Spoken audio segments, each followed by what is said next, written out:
Hello my loves. Has anyone else just been getting every other video on their TikTok for you page just being that avatar animatronic? Every other video, that animatronic saying how it's broken down at the moment and so it's behind a screen and so people are putting videos of it up when it's actually working. I don't know why TikTok thinks I'm so interested, probably because I watch every single video. I have the song that it sings stuck in my head constantly. Two, it is terrifying. She's 10 foot tall and she looks too real. I'm just wondering if anyone else is going through the same thing I am, because no one in my immediate life is, and I don't know why TikTok has decided to torture me like this. Anyway, I hope 2025 has been treating you okay so far. It's been a very slow reading start to the year, but it's not been a bad one actually. January was a very 4-star kind of month for me. I didn't read a huge amount, but I still read some stuff. So we're going to talk about what I've read, first wrap up of the year, which is always exciting. Get the year rolling with some good reads. So the first book that I read was One for My Enemy by Olivie Blake. This is my first Olivie Blake book, despite owning several of her books. This is the first one I actually decided to read. I can't really remember why this was the first one. I just felt in the mood for it, so I decided to read it. This is a fantasy retelling of Romeo and Juliet with the two rival families being like families of witches, and I suppose like difficulties between them, the like intergenerational relationships between this family of witches. And I think maybe it's set in New York. I can't actually remember. I read this like literally right at the beginning of January, and I know that now that is only a month ago, but January felt like the longest month of my fucking life. So this feels like I read it about a year ago. Do forgive me if I don't really remember it all that well, despite probably not remembering it very well. I know that I did enjoy it though. This was one of the 4.5 stars of this month, and it has made me want to read more Olivie Blake in general. I don't know why I've just been putting off reading them, but I have for whatever reason, and this has made me more inclined to read the ones that I have that I just haven't got around. Not only did I quite enjoy the story, but I also did generally enjoy the writing. This does go through multiple different points of view from the different members of the like warring family. You don't just see that core relationship, you get to see lots of other aspects of the family as well, and like looking back at that history of the difficulties and relationships within these families as well. I personally quite liked the switching in points of view. It's all still third person, but you like follow different characters for different points pretty much every chapter. I know sometimes people find, and I've personally found as well, that can make the story feel slower, but for me in this it actually worked really well. It kept me interested and engaged for a lot of it because there was so many different things happening. There was so many different things you could find out and learn between the different families. It actually felt like you were always getting something, or there was another element of the story being added that just made you want to know more what was going on. So I think that was done really well. We all know at this point that I'm a character reader. The plot needs to be good and like somewhat make sense, but I can excuse bad plot if the characters are good or the relationships between them are good. And I did really enjoy finding out about all the different relationships between these characters. They were very big families. Well, the family that was supposed to be the Capulets, is that right? That sounds right. I'm just gonna say it. The family that was supposed to be them was very big. There was a lot of sisters. It almost got a little bit confusing because there was so many of them, but you did learn more about all of them throughout in what I felt was quite a manageable way, and all of the different like powers that their witchcraft took. There were, I suppose, like 2 main romances in this. I cared about one of them more than the other, which surprised me because it wasn't the one I thought I was going to care about. I thought it was done in a very good way. I thought both of them were done in a very good way actually, and all of the family relationships were done in quite a good way. I think the relationships carried it because I will be completely honest, the plot was good, but it got to the point where I was a bit confused and didn't really understand what the motivations of one of the main characters that was like pushing things along. I couldn't really understand what they were going for or what like their aim was. It wasn't like the end of the world, but in my opinion, the plot did get a little bit convoluted, unnecessarily so, specifically like towards the end. It also made me cry. twice. This is a retelling in a good way, in that it's not exactly what you would expect. You don't already 100% know the story because it does change enough that it does feel like a new story, and therefore I was surprised by things and connected with these characters and cried twice, maybe 3 times. I can't remember, but I cried a few times reading this. So genuinely, I really enjoyed it. It was good, and I would really recommend it. And I'm excited to read more from Olivie Blake now as well. The next book I read was The Marriage Portrait by Maggie O'Farrell? Yeah, Maggie O'Farrell. This was a 4-star rather than a 4.5, but it was still really good. This is historic fiction. The whole premise of it is the main character, Lucrezia, realizes that her husband is going to try and kill her, or is trying to kill her. The story is basically us flashes between the present of her realizing that and trying to obviously do something about it, and going back through her life to see how we've got to this point. So the chapters sort of flip between past and present. And this is based on a real life member of the Medici family. I'm assuming her name was also Lucrezia. I did Google it afterwards, but honestly there's not a lot of information about her because she did die really young. Some people suspect because her husband killed her. Some people suspect it was just like an illness. Was it in the 1600s, 1500s? I can't remember exactly. I'm not huge on that family in history. Literally the only reason I know them is because one of them,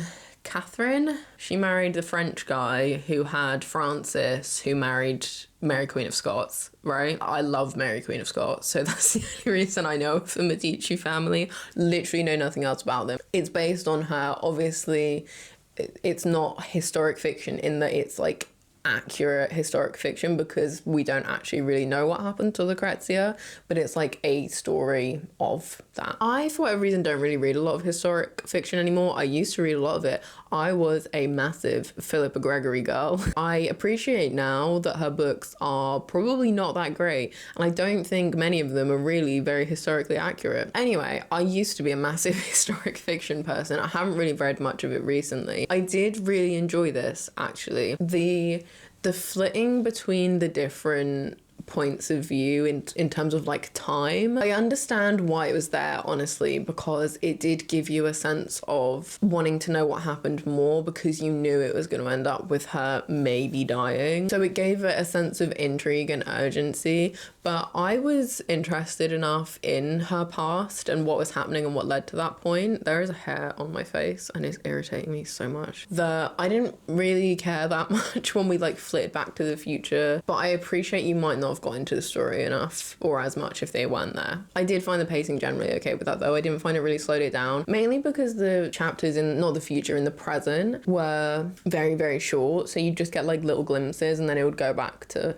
the past again and you were back there, and it was like a short enough little interlude that you were still interested. My main thing with this book, I liked Lucrezia as a character, but I think her character did feel a little bit lost at times. Throughout the early stages of her life, she's like, it's frequently set up that she's a really difficult child, not like her other sisters who were really easily like molded into what they needed to be for the time, which was essentially pieces to go and get married to increase the family influence. She's more portrayed as she's very different to that, fighting against that, just not easy to mold, essentially. It felt like that was often described, but then whenever she interacts with people, especially at the point where she's married, it just feels like all of that went away. She just was that. She was very meek. And I don't know, maybe you could argue that's because she has learned by that point in her life. This was something else actually that I had a bit of a problem with. Not a problem, it just made reading it a bit confusing. It was very difficult to work out how old she was at various points in this, because we were going literally from her being born up until her being married when I think she was like maybe 17. It was very difficult to work out when you were going back to the past how old she was. Was there a year at the beginning of every chapter? Yes, there was.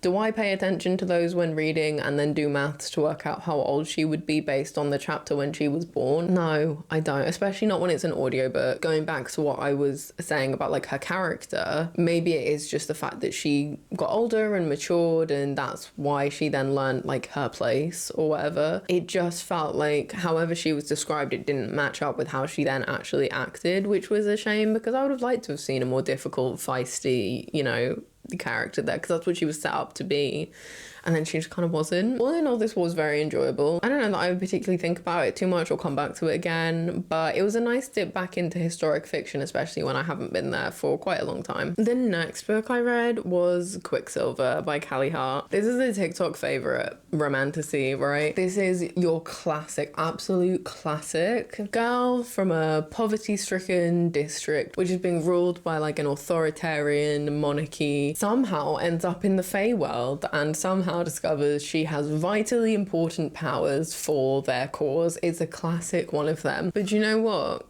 I actually really enjoyed it.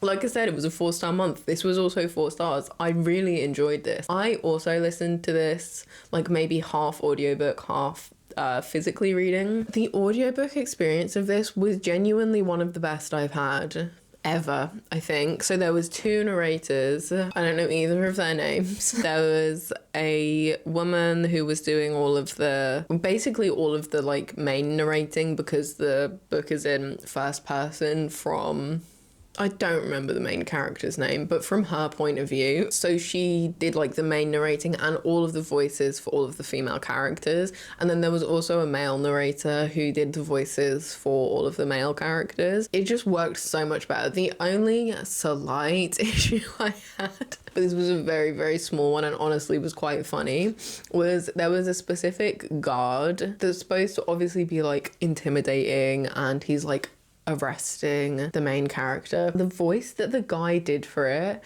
kind of sounded like Job from Arrested Development. Like not 100%, but there was just certain bits where he really sounded like him, and he just really undercut the serious tone of it, right? The audiobook being so good is probably one of the reasons I enjoyed this, because it was very immersive. I wasn't annoyed by any of the like put on voices or anything. It was done really well. 10 out of 10 for the audiobook. If you are an audiobook person and you want to read this, I would really recommend this one. But anyway, in terms of that actual book, right, this was incredibly standard romantasy, right? Nothing groundbreaking or new here. It didn't quite feel as copy and paste to me as others. It was still very similar, but I think honestly, really, I was at a point in the month where I had barely read anything. Like my motivation to read was just so low, and actually having something that was very familiar, that I knew kind of vaguely what was going to happen, the plot structure, the different character tropes and everything, it actually made it more enjoyable and was like almost exactly what I needed. I did quite enjoy the characters. I don't know that he's really supposed to be, but Carrion was my favorite, just in case anyone's interested. From the beginning, I was like, this man, I appreciate we're probably not supposed to like him right now, but he is already just my favorite. There's just a vibe about him, you know? So I really enjoyed him. Generally found most of the characters fine. Main character wasn't too YN for a romantasy book, which was alright. She still had some personality, you know, which was great. The guy, what was his name? Kingfisher. That's not his real name, but that's what he's called for the whole book, pretty much. He was fine. He was all right. I think distinctly one of the actual thoughts that I had while reading it at one point was, he's such an asshole. I love him. Okay, he is the classic. He is the classic shadow, power, dark hair, tall, fey dude. He was decent. He was all right. Yeah, main girl, whose name I don't remember, she was alright. The side characters were all fine as well. The plot, I'm gonna be honest with you, at this point, I don't really remember it that well. It was classic in that, like, there's a war going on, there's rebellions, there's oppressive, evil elite in power. And while if you asked me to, I could not give you even a semblance of an overview of the plot really right now, that is not a reflection on the plot being good or bad. That's just my terrible memory. I remember being interested enough in what was actually happening alongside the romance that was obviously happening. I wanted to keep reading. Like, I actually cared about the plot and what was going to happen. I remember audibly gasping twice. Like, there was enough there that it didn't just feel like this is all just a backdrop for some romance, you know? I mean, it probably kind of was like that, but hey, this was a TikTok romancy that I actually enjoyed, so I'm going to take it as a win. Rare for me. But I actually did like it, and I'm very much looking forward to the second one, which I will definitely read. I think it comes out in maybe November, not 100% sure, but I would recommend. The next book was Nettle and Bone by our queen, Kingfisher. I just walked up and down the stairs, so now I'm really out of breath, sorry. This is a standalone fantasy, not too long, it's quite short, as with a lot of Kingfisher's books. Princess realizes the prince that her sister is married to is actually an asshole and no one's doing anything about it, so she decides to do something about it, which involves her kind of like going on a quest and accruing this band of unlikely characters together, which almost form like a little bit of a dysfunctional family together. I feel like the more enjoyable part is that rather than the actual like quest and saving the sister. As with all Kingfisher books, the relationships are always great. Like, the friendships are always great. The quest is there, but the friendships are the real draw, you know? I personally just find every Kingfisher book I've read, even though all of the others that I've read have technically been horror, I just always find them really cozy. They just have, I don't know what it is about them or what she puts into them, but they just have really cozy vibes, whatever it is, and I thoroughly enjoy it. It has like a really little nice band of characters that come together, of which includes a chicken that is possessed by a demon. It is a very nice little like found family type feeling of these characters coming together, like that are quite unlikely to have come together. I don't honestly really have too much to say about this book because it was quite short, it was quite simple, it didn't have like, the plot wasn't massive or huge, obviously because it's a standalone fantasy. You're not going to get a huge world building in that. However, one thing I do really appreciate about Kingfisher is, regardless of the fact that her books are generally quite short and can be read as standalones, there is still good world building in it, and that you really feel like you are in the world. She is able to create these worlds and these atmospheres within like 200 to 300 pages that still feel very immersive and very real. You're just gonna have a feel good time with a Kingfisher book, and it feels like, because I don't really have much to say, they're not good, but they are. It's just there's not really anything bad to say. They're not really groundbreaking or like complicated or loads going on for me to comment on.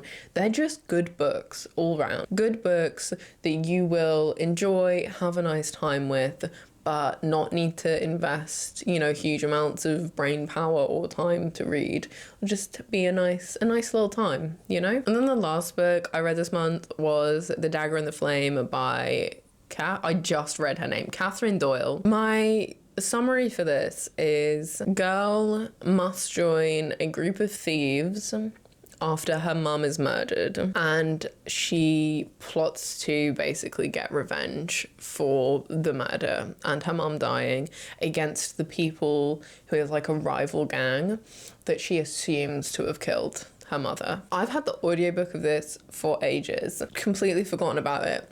Hadn't really looked at it for a very long time. Was just looking at what I could listen to, and I was looking at the reviews of this one, and one of the reviews was like, Freddie Carter reading you a story, and I was like, wait, is Freddie Carter the narrator of this?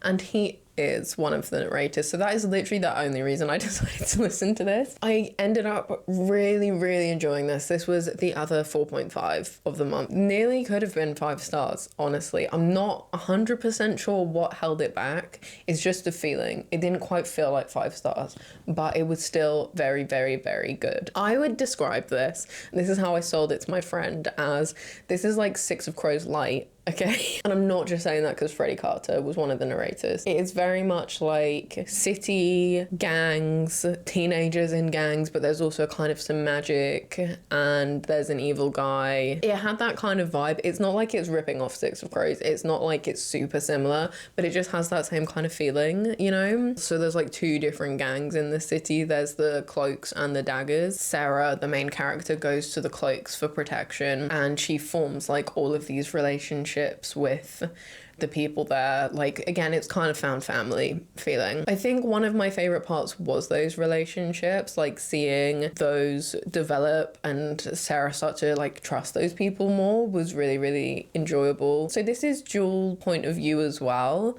in that you get chapters from Sarah's point of view and then you get chapters from Ransom's point of view, who is one of the Daggers. You don't quite see it as much in his. There are people in the Daggers who he's clearly closer to, and it's, you know, they work together, they're very good friends. There's one guy whose name I've completely forgotten who, you know, it's said that they've been friends for like years and they're very close, but you don't really see as much of their relationships or like feel that like found family element as much, which is a shame. I would have liked to have seen more of that from that side as well, but you definitely get it from the chapters from Sarah's point of view. There's some romance in there too, which honestly I quite enjoyed. It wasn't too much that it took away from the plot. It was built up and established okay. I feel it was decent. It was good. Plot itself I really enjoyed. The magic system was like interesting. There was like mysteries within mysteries throughout the whole time, because we don't really know what actually happened to Sarah's mother or why she was killed. So you're kind of discovering that with Sarah throughout the book. Again, I gasped a few times in this. Hold my hands up with this one. It might have just been because I'm dumb or was not 100% paying attention. It could have been that those things were quite obvious, or there was foreshadowing to like hint to those, but there was one in particular that I was like, what? And then I thought about it and was like, I probably could have worked that out if I'd been thinking more, but I just wasn't thinking. The thing for me, when I say I had like a Six of Crows vibe, right, I think the main thing that's different for me, because, you know, I don't want to compare these two books too much, but I think one of the differences, especially where they've got similar thing of like criminal underworld in a city, Six of Crows, and this might be unfair actually, but Six of Crows just felt like such a bigger, more expansive world. And I know the foundations for that had already been laid in Shadow and Bone, right? But Ketterdam is a completely different place, and the city felt massive, but the city in this place, it felt really small in comparison. Like, it was supposed to be this big city, I think, but it didn't feel like a big world. And I've just realized I'm imagining it as, I appreciate not many people are gonna know what I mean. I was specifically imagining it, or certain parts of it, as the second point of Junktown in Overwatch, which is just like a street. It's just a curvy street. It's not a big city, right? But that's what I was imagining. Whereas Six of Crows felt massive. Ketterdam felt like this proper, like, fleshed out city. I didn't really feel like that as much with this. Maybe that's why I slightly rated it less. The world itself didn't feel quite as fleshed out. Like, the magic felt okay, the characters felt okay, the plot was good. It just didn't feel like as immersive of a world as like other fantasy books that I've read, but it was still really good, and I'm still really, really looking forward to the next one, which I will definitely read immediately. I really hope Freddie Carter does the narration for the next audiobook as well. Yeah, would really, really recommend this. This is, I think, one of my favorite fantasies that I've read in quite a long time, and I can't wait to see what happens in the next book, because where we left it off, I think it's going to be really good and really interesting. So I think that comes out this year as well. But yeah, that's everything I've read so far this year. I would love to know what you've been enjoying reading, starting your year with, so please do let me know in the comments. And yeah, I hope wherever you are, you're having a wonderful day, and I will see you guys soon. Bye.